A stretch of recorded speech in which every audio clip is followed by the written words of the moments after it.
samping tadi dua syarat tadarru wa khufyah ditambah deui khaufa wa tama'a.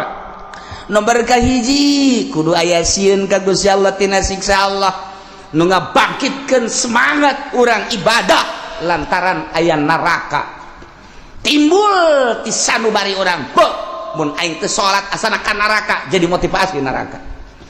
Mulailah orang ngadoa ka Gusti jauhkeun abdi tina neraka. Allahumma ajirni minan nar, ya Allah ajirni minan nar. Eta motivasi ka khaufan sieun tina siksa Allah lantaran karasa ku urang kapetelan ku seuneu rokok bae ge mane jajalepengan komo meureunanan seuneu itu khaufan sieun ka siksa Allah. Jadi pembangkit semangat ibadah ka Gusti Allah makin mantap urang coba inget ngaji asieun ka neraka khaufan wa tama' jeung aya harapan deun aya kahayang urang lamun tadi semangat juang ibadah urang lantaran sieun ka neraka rempan aing lamun teu ibadah beusi ka neraka khaufan kuari toman min rahmati deuh lamun aing teu ibadah atuh moal meunang aing tuh surga jeung bidadarina ku aing kuari mah deuk ibadah ka Gusti Allah dengan harapan hayang bidadari di surga Allah.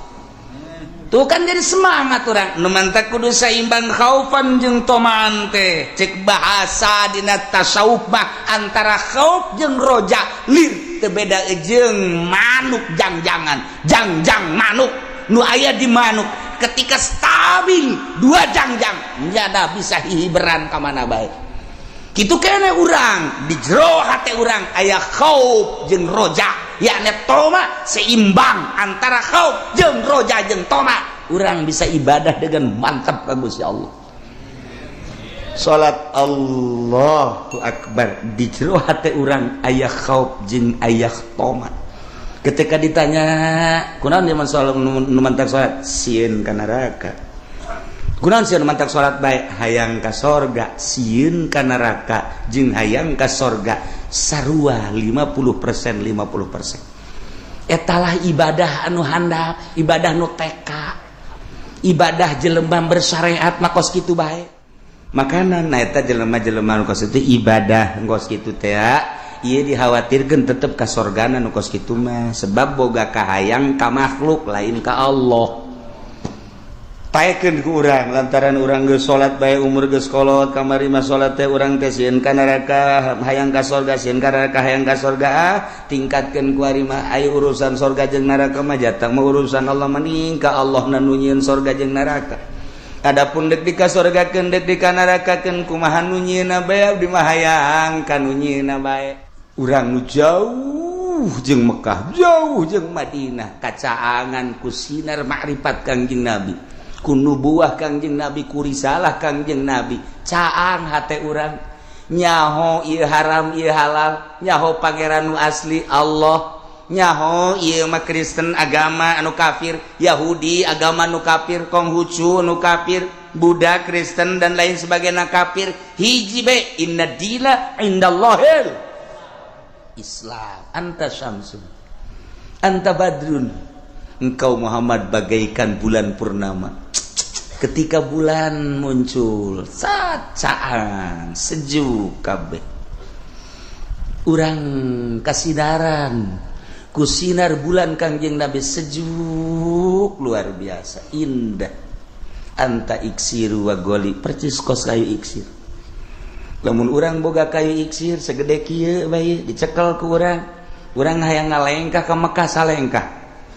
Urang lamun boga kayu iksir kuari hayang ka mana ka Banten dia sakicep datang ka Banten mun urang boga kayu iksir ieu ka mana-mana urang hihiberan ieu iksir Kangjeng Nabi teh disarupakeun ka kayu iksir anta iksir Masya Allah di mana bae aya urang salam di assalamu alayka ya Rasulullah Kangjeng Nabi mah lir teu beda jeung kayu iksir kadenge aya nu salam di belahan mana cel aya di hareupeun alaikassalam Masya Allah anta iksiru tah kayu iksir lain lalagaan nu mantak coba tapaan dihandapeun tangkal beringin supaya orang menang kayu iksir daripada menang kayu iksir katimpah buah beringin sia ngajongkeng bisa kababuk kumios ya sing hade Kanjeng Nabi wa anta iksiru wa ghali anta misbahus sudur.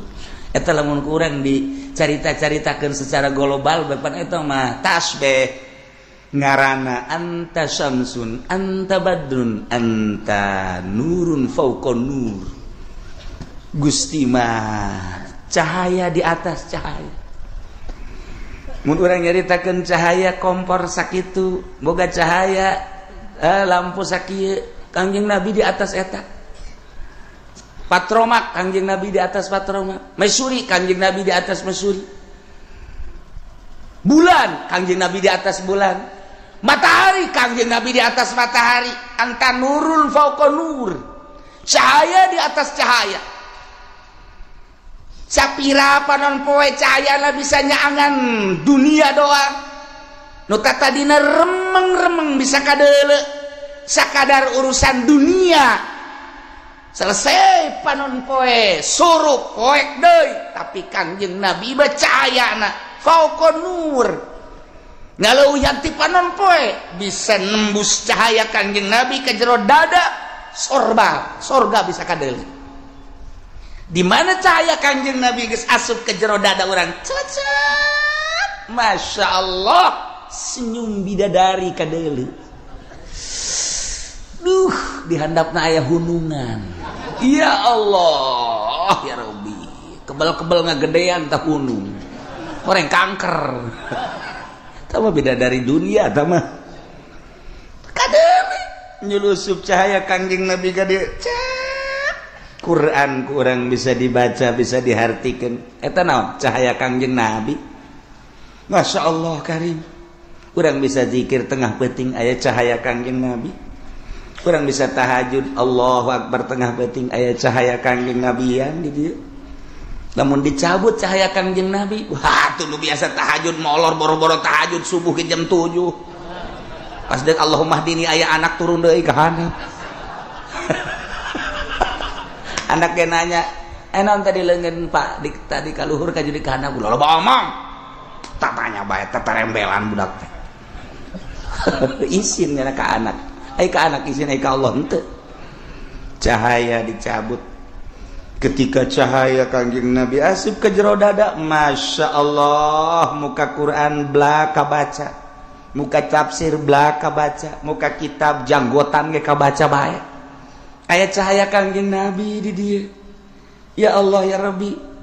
Cahaya Kangjeng Nabi muncar kana tarang, muncar kana mata, muncar kana ceuli, muncar teu bisa diganggu gugat sakali haram-haram, sakali halal-halal, sakali makruh-makruh, sakali sunah-sunah, sakali mubah-mubah. Cahaya Kangjeng Nabi mendominasi ke awak urang.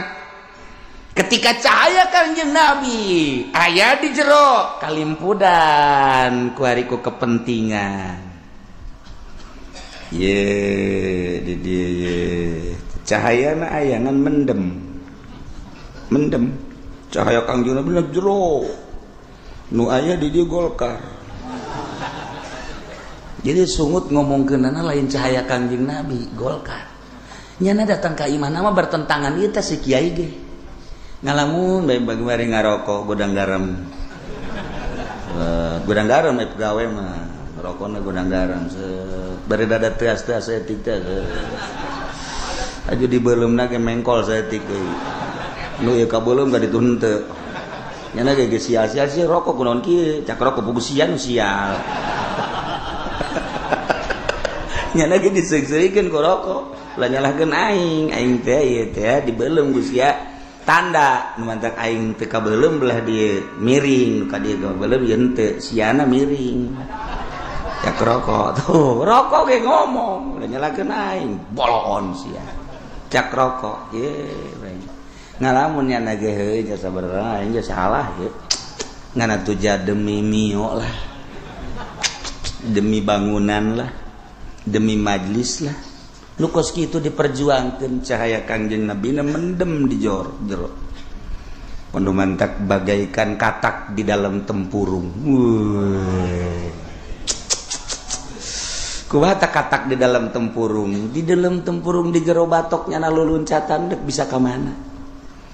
Dia aya batok itu. Nah, ketika cahaya Kangjeng Nabi muncar batok eueuh bangkong dukam muana bae ngeluncat sakadaek bangkong wah luncatan dukam mana bae sebab eueuh halang.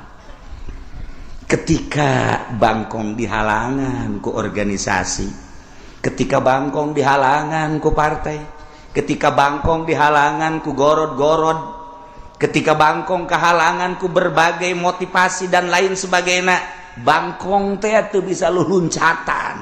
Cau, bangkong, cau, bangkong jadi bisa disebut cau, bangkong, kok, cau, kalangan ku tempurung. Eta ku Kiai Golkar ge dibaca bagaikan kodok di dalam tempurung pugu sia. Ku jana dibaca eta jana ge sok seuri sorangan. Itu bisa luluncatan cek jadi ieu bangkong. Lantaran katutupan ku batok. Bloon nih bangkongnya pugu nyanan bloon. Dibaca ku nyana. Ta eta teh kapan lain lalagaan teh mah. Bacaan urang kabehan bagaikan kodok di dalam tempurung teu bisa luluncatan kehalangan pugunyana kehalangan ku organisasi kehalangan nyana ku partai kehalangan teu bisa jaritakeun hukum anu saluas-luasna tatadina haram barang asup ka Golkar haram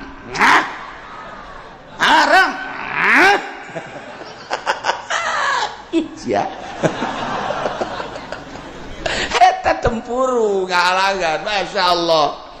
Atuh ku daek-daek teuing jajai kiai mah teu ngeunaheun kos kitu teh aya haram-haram bae eta bade dipake dek teu halal-halal bae teu dipake dek teu kunaon haju kredit jadi halal kunaon riba jadi halal kulantaran aya satu kepentingan eta kodok ancul-anculan di dinya teu bisa keluar ye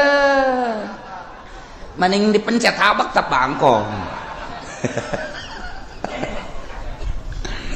Kangjeng Nabi teh terus bae dakwah ngabeberes tatanan-tatanan kehidupan manusia melalui Al-Qur'anul Karim dek nyaritakeun naon aya Al-Qur'an tentang ubudiyah cukup dina Al-Qur'an tentang muamalah cukuplah Al-Qur'an tentang siasat tentang aya dina Al-Qur'an berbagai-bagai tentang budaya ya dina Al-Qur'anul Karim dek neangan naon dina Al-Qur'an kangjeng dakwah dibere mukjizat Al-Qur'anul Karim. Alhamdulillah Masya Allah dengan waktu anu singkat mutatadina jelema nyembah ka berhala ka uza ka manat ku ari mah nyembahna ka Gusti Allah Subhanahu wa taala nu tatadina awewe rurundayan buuk ka mana-mana bujal ka mana-mana pingping ka mana-mana turun ayat hijab jadi rarapih ku ari mah rambut awewe teu kadeuleu ku lalaki bujal kitu kene dada dan lain sebagainya rapih anu tatadina mah ieu anak ngalawan ka kolot bisa dilecehkeun ku anak kalantaran aya Kangjeng Nabi aya tatanan Al-Qur'anul Karim aya adab-adaban anak ka kolot kitu keneh atasan ka bawahan-bawahan ka atasan antara kitu pemimpin jeung rakyat-rakyat jeung pemimpin aya adab-adaban anak Masya Allah rapi luar biasa. Kangjeng Nabi dakwah ngabilukeun peribadahan tatadina ka patung ka batu ka makhluk wari ka Allah anu tatadina muamalah teu beres cara jual beli cara pinjam meminjam dan lain sebagainya jol Kangjeng Nabi ditata sedemikian rupa rapih luar biasa. Urusan perpolitikan pemerintahan dipimpin ku seorang raja Sultan Khalifah kabelah dieuna kumaha cek khalifah sebab khalifah teh henteu sewenang-wenang lantaran aya kitab Al-Qur'anul Karim ngalaksanakeun Al-Qur'anul Karim berangkat rapi luar biasa tentang budaya-budaya anu diakui ku Al-Qur'anul Karim dilanjutkeun rapi tentrem Mekah jadi tentrem Madinah jadi tentrem satu suara nyembah ka Gusti Allah Subhanahu wa taala peribadahan imimiti syahadat salat kemudian zakat puasa haji lain lalagaan rapi ditata rukun iman amantu billahi wa malaikatihi wa kutubihi wa rusulihi wal yaumil akhir wa bil qadari khairihi wa syarrihi minallahi ta'ala nyebar di timur tengah ka Yaman, ka Turki, ka Baghdad, Irak, ka Iran, ka Mesir, ka Yordan, terus rambah ka dieu ka Asia, kitu Pasifik, terus datang ka dieu ka Malaysia, terus ka Indonesia. Berangkatlah terus para aulia-aulia Allah. Memeh Malik Ibrahim, Maulana Malik Ibrahim geus aya. Lantaran Syekh Maghribi geus dakwah, Syekh Samsudin geus dakwah, aya Nyi Siti Fatibah ge seorang sahabat eta teh geus dakwah. Bahkan cek sawareh sahabat, cek sawareh tabiin dakwah ngan kekencengna di zaman para wali songo. Rapih tatanan-tatanan nu tatadina tatanan-tatanan kemanusiaan, termasuk peribadahan nu tatadina nyembah ka makhluk wari jadi nyembah ka Allah Subhanahu wa taala. Pimpin ku Raden Patah Demak, di dieu ku Syekh Syarif Hidayatullah Banten, pimpin ku Syekh Maulana Hasanuddin. Jelema ngemprai kabeh ibadah ka Gusti Allah Subhanahu wa ta'ala. Indung kanu jadi anak boga dedeh, anak ka indung menghormati, ka bapa menghormati.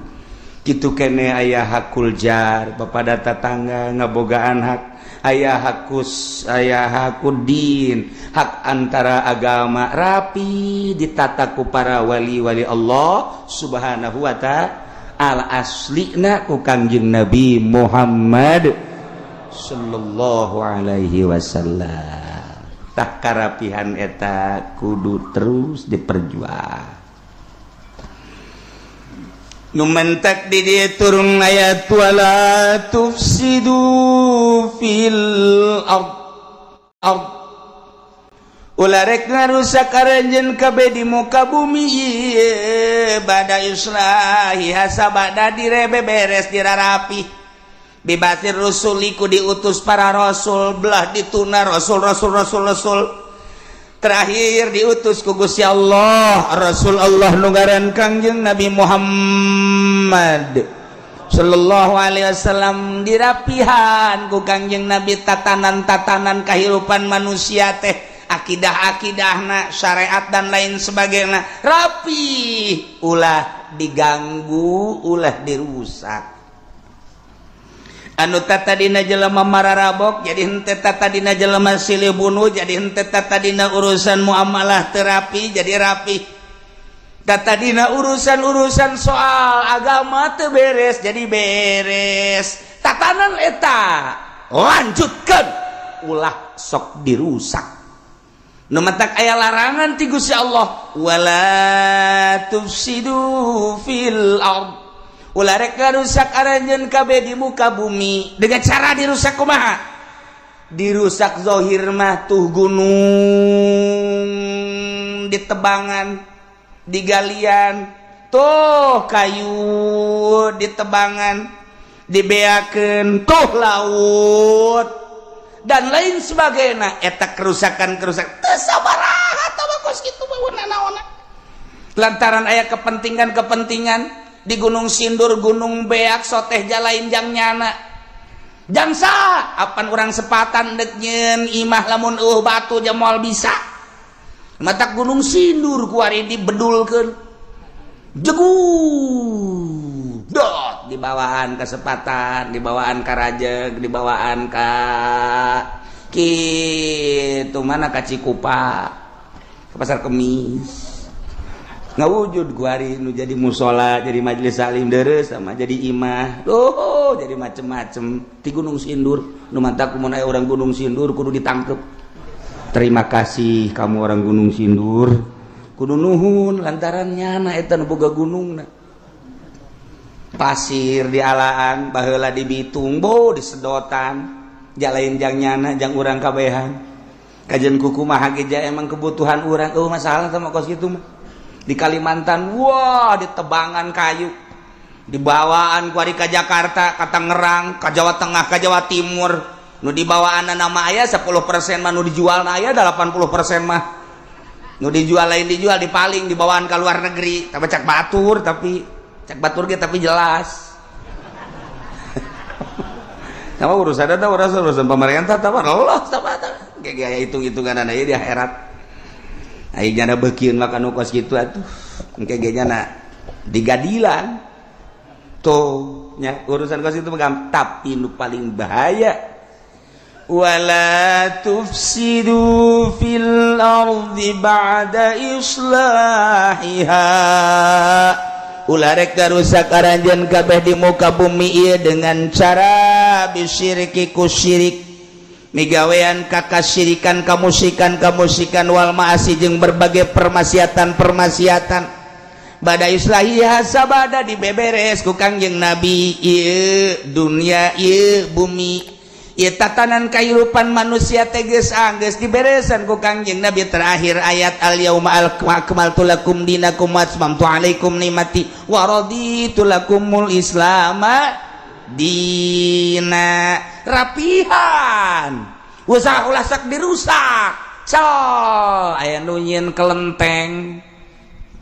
col aya nu nyieun gereja etalah perusak bumi sabada Kangjeng Nabi luar biasa keras dakwah dirusak ku jelema nu nyieun kelenteng nu nyieun gereja nu nyieun pihara nunyin berbagai tempat-tempat kalacutan woi anu nyin night club anu nyin bar wow di Jakarta wah di Bandung Medan kota-kota besar Surabaya segala gang doli segala di Jakarta naon karena di Jakarta teh anu nu kuari eueuh teh nu para tertangan saksi apem teh naon karang-karana tuh nyaho bae Haji Pendi mah sebabnya ada jadi satpam na meureun baheula ya Allah ya Robi sabaraha gajihna si budak tuh kan eta nu ngarusak ternyata terus ka Tangerang di Tangerang ge lain lalagaan geus loba barbar geus kudu dicaritakeun komo di dinya matah di dinya belah ditu teh naon karang-karangna belah ditu ulah waka kajati heula tuh nu di ditu tuh nu rame teh nu di tol ke belah katuhu naon ngaranna tan sia osok kadinya iya kari masyaallah aju di Jati kadinya aya terus dek di Jende di Bojong dek di dieu di dinya teh geus aya anu datang ka kaula jelema anu dek ngabangunna jelema anu dek ngabangun minta izin ka kaula di dinya teh geus aya tanda tangan MUI tinggal kiai cenah aya nu tanda tangan mangkaning bulan puasa lamun kiai di dieu tanda tangan cenah bakal dibere duit wah lumayan ya cek urang jang lebaran mantep ya ndeh aing ka Garut tuh hese-hese ya nah sia sabaraha duit dik merena berapa mau kasih saya tanda tangan di situ hotel Bojong bakal Bojong hiji belah ditu belah raja hiji dia tuh langsung ka dieu ieu naon garang-garangna sia mah ka nyaho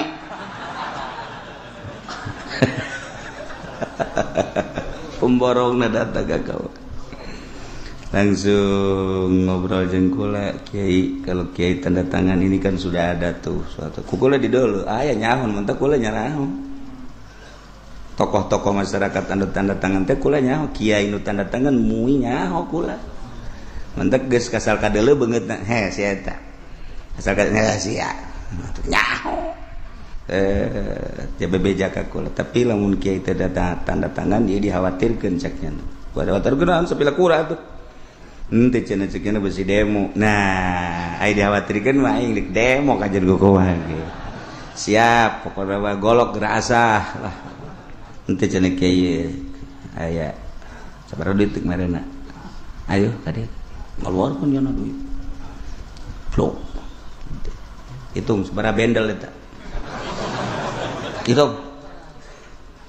hitung hiji 2 3 4 5 ayo 10 berarti kan 100 juta kukula didatangkeun tah duit aing tah kageteun nya sebab receh can dihitung hitung ku sia teh duit aing cek nya capek ngitung anggot gitu aing mah teu dihitung receh aing ngagos mah kumaha bae atuh baliknya nanggeus entek awas lamun sampekeun ka terjadi awas sekolah diancam gos gitu awas tungtung aing hirup keneh awas ya awas naon atuh dirinya deuleu tuh awas